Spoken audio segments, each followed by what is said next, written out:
My brother turned my mom's medical fund into his kids' helicopter party, and everyone thanked me. The card meant for her treatment became the star of his social media circus. When the spotlight hit me and applause filled the tent, I didn't protest. I just smiled, so they'd remember exactly who I was the moment I walked away for good. I'm the kind of guy you'd call if your pipes froze at 2 a.m., or if you needed someone to hold a ladder in the pouring rain. I own a self-serve car wash in town, 6 bays, coin-operated, open 24/7. It runs like clockwork, mostly because I do. My name's Caleb, I'm 31, and I've always been the guy who steps up. I don't say that with pride. It's not heroic. It's reflex. Especially in my family. My younger brother, Mason, has always been the golden one. Star of every family photo, the one who could do no wrong. Our parents doted on him. If I got a B+, they asked what went wrong. Mason got a C-, and it was, well, he tried. I learned early on that being reliable didn't mean being seen. It just meant being leaned on. When our mom got sick, it wasn't even a question. Lung issues. Complicated. Bills stacking like firewood. Dad's retirement barely stretched, and Mason, well, Mason's an entrepreneur. He sells branded hoodies and runs giveaways on Instagram. Doesn't exactly have a savings account. I was already driving Mom to her appointments, picking up prescriptions, making sure the guest room had fresh sheets for the in-home nurse. I didn't mind. But one night, after reviewing yet another $600 hospital invoice, I knew things were spiraling. So I did what I always do. I fixed it. I opened a credit card in my name. Nothing flashy. Just enough to help float us while her insurance got sorted. I didn't even tell her. I made the first $3,000 down payment toward her treatment that week. Quietly. No announcement, no parade. I figured she had enough to worry about without feeling guilty about the cost. Mason didn't offer. Dad didn't ask questions. And I didn't expect thanks. That's the thing about being the steady one. You get good at carrying weight without complaining. But this time, something felt different. Heavier.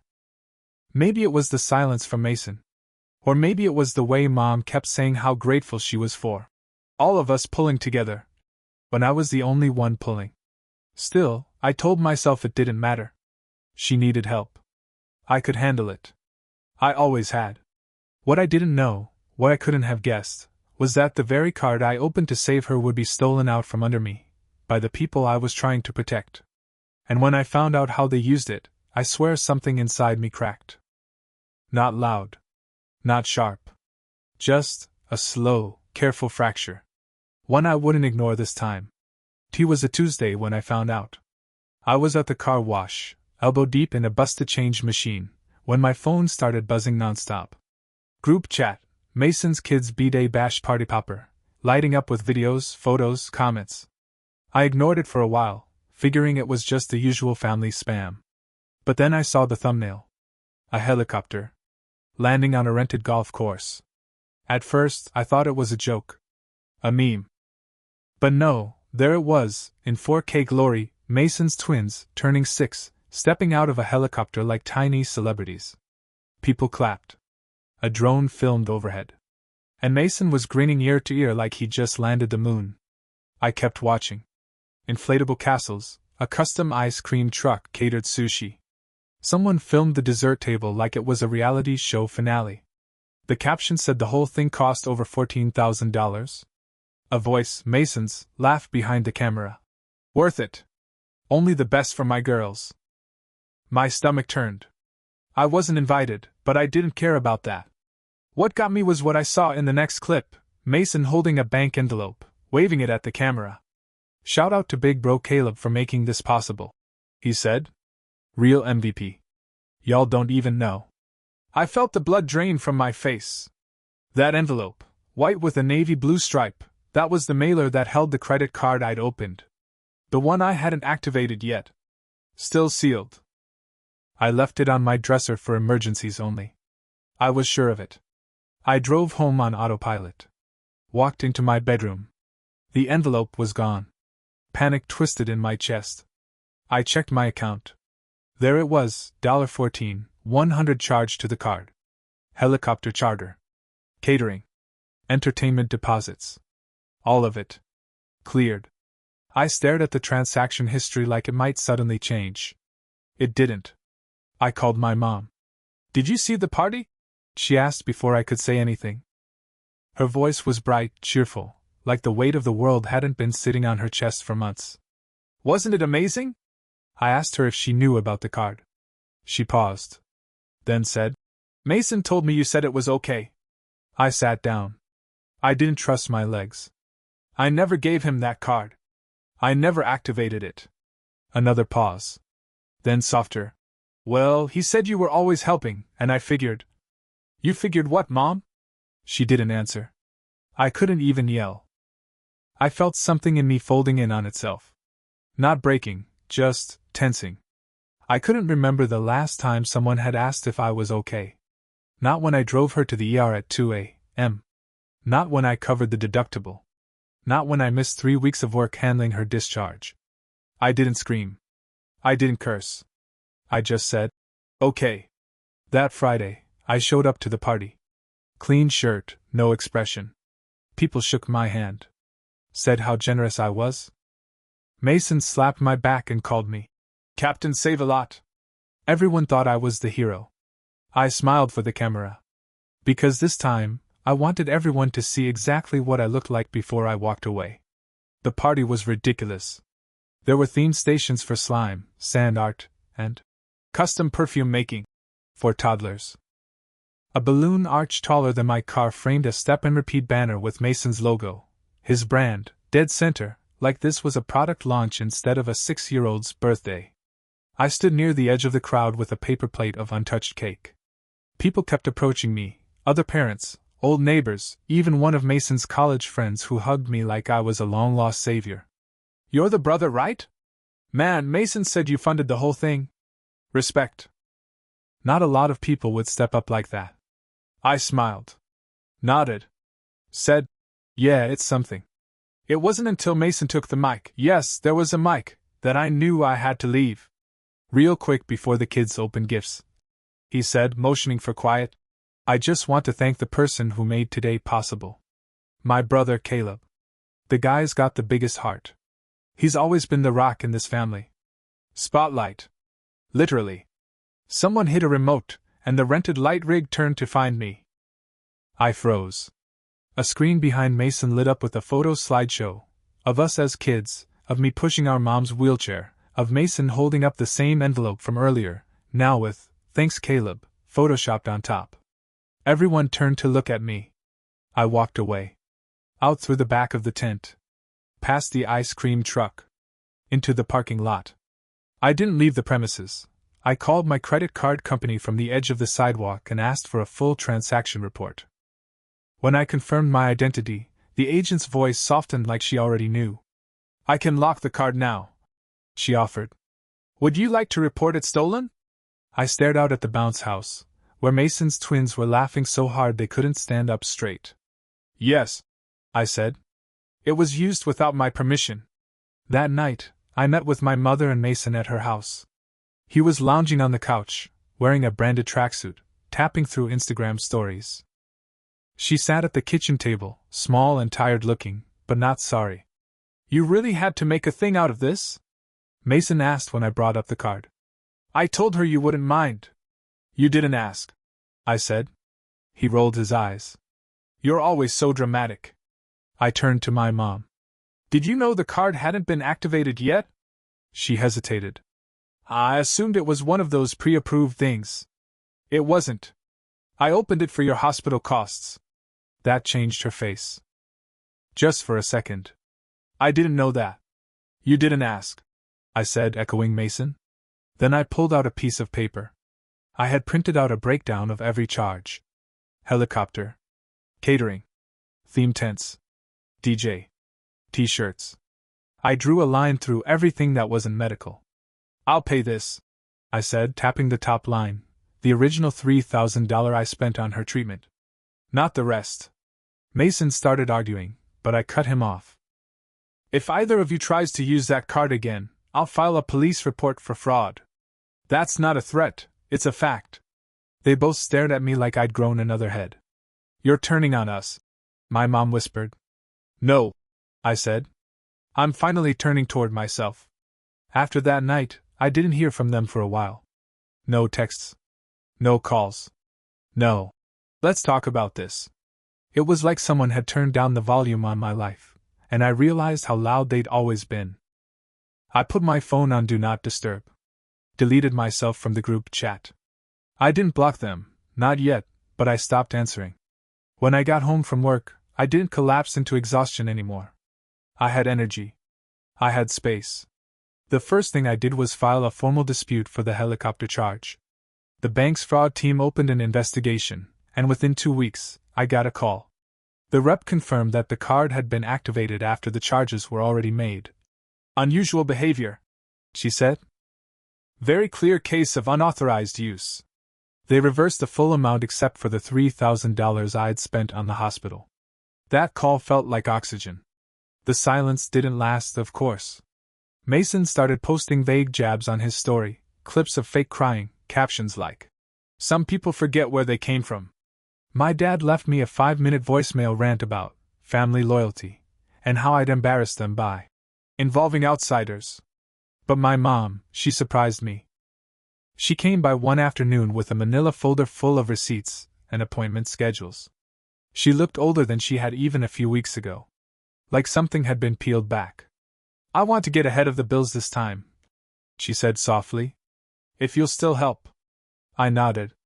"Only for this. Nothing else." She nodded too. "That's fair." We sat at my kitchen table and went through everything together. I showed her how to log into the hospital portal, how to set up autopay with her insurance, how to call billing and ask for itemized statements. I didn't say much about Mason, and neither did she. But I noticed she didn't defend him anymore. He and Dad kept trying. My dad emailed me a spreadsheet of reimbursement options, suggesting I float another round of expenses for the family's benefit. Mason texted me a screenshot of his Venmo balance, negative, and asked, "Can you just fix this one thing?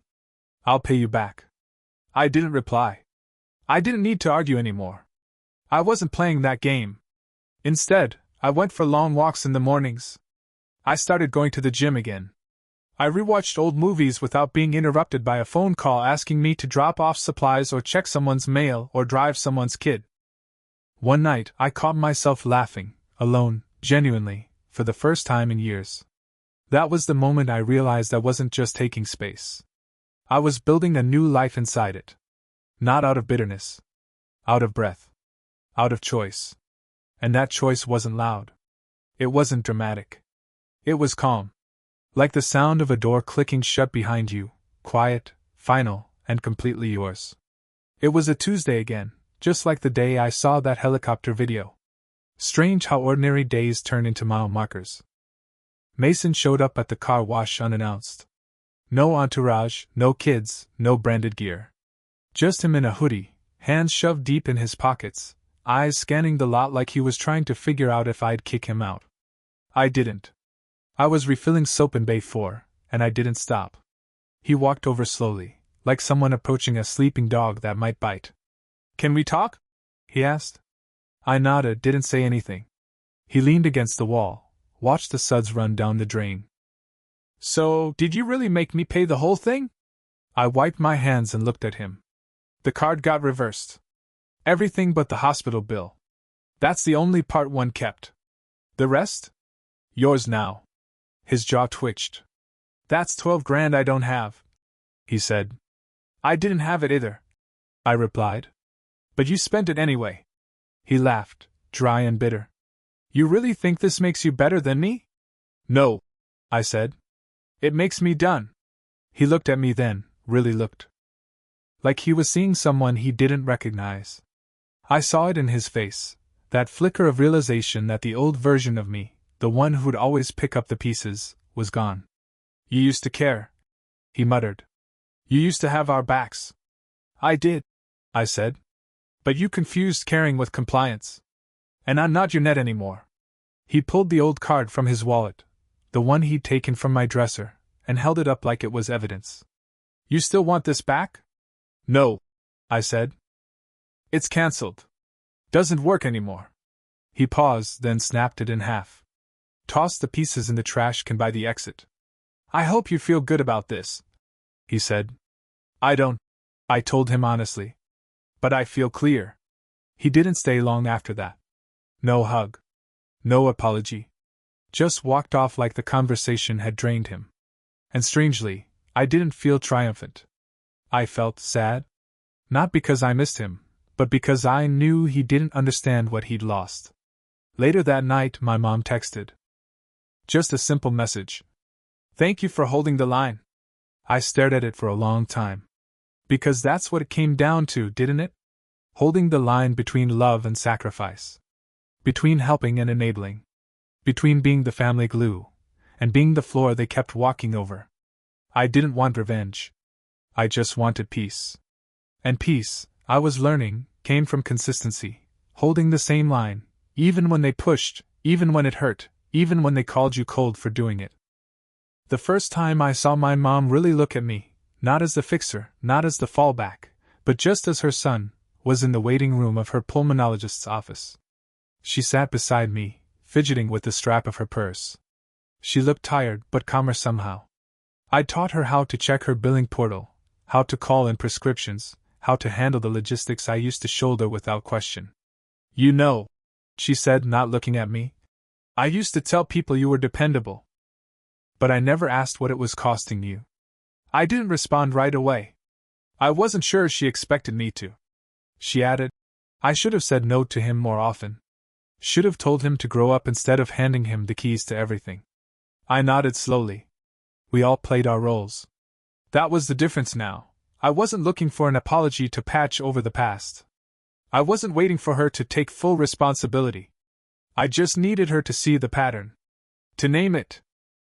That alone felt like enough.